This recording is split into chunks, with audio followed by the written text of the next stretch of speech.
I'm Doc Holliday. I'm back. I want to talk about something a little different today than what I usually do. I want to talk about a personal thing. I want to talk about what I think a real tough guy is. It's not some young guy with a big ego sticking his chest out that really hasn't been through nothing yet in life.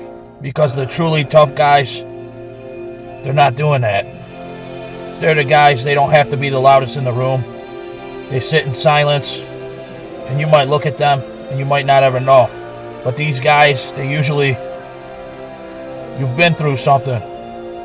You've been through something for a while. The trials and tribulations, they might be a little different for everyone, but your heart is hardened no matter how good your soul is, except for the people that you love most in your life.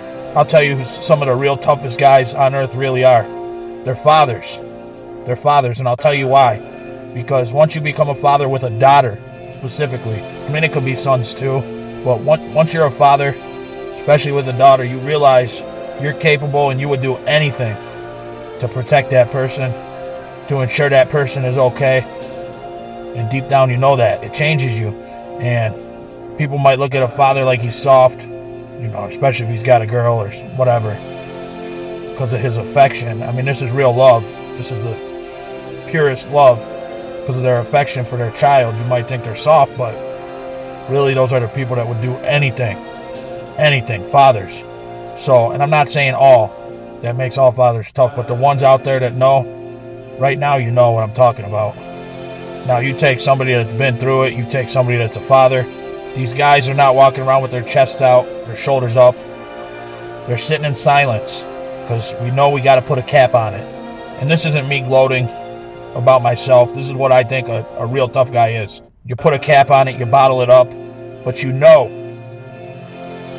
if shit ever hit the fan, that you're one of the most capable out there and you would do anything,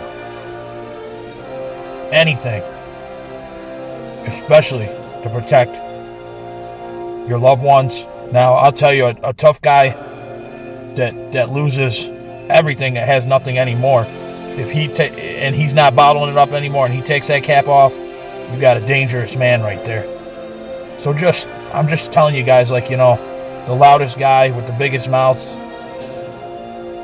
you learn, some of us learn as you get older and wiser, that's not always the toughest guy. And it's usually not. Usually, all that look at me, that's usually a weaker guy, honestly.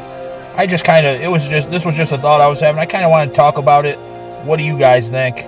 What's a real tough guy? And for me, this is just it's a real deep thing, internal in people, that makes somebody tough, truly tough. And I mean, this is the type of person, you look death right in the eye for the right reason. And usually that beast that we have under lock and key, we're not going to let it out. We just want peace. The type of guy I'm talking about, he just wants peace. Now, when you don't let him have it, when you take that peace from him, when you bring something to his doorstep, you don't want him to let that guy out. You don't want him to let that tough guy out that he's capping away, that he's got under lock and key. And sitting in silence doesn't always mean you're a tough guy, but when you know, you know. And there's some of you out there that you know right now exactly what I'm talking about. Anyways, what's your guys' thoughts on this? Was it interesting? Was it not? Do you not want to see any more stuff like this? Let me know in the comment section. It was a personal thought that I was just trying to convey to you guys the best that I could and kind of just get it off my chest. Doc Holliday, I'm out.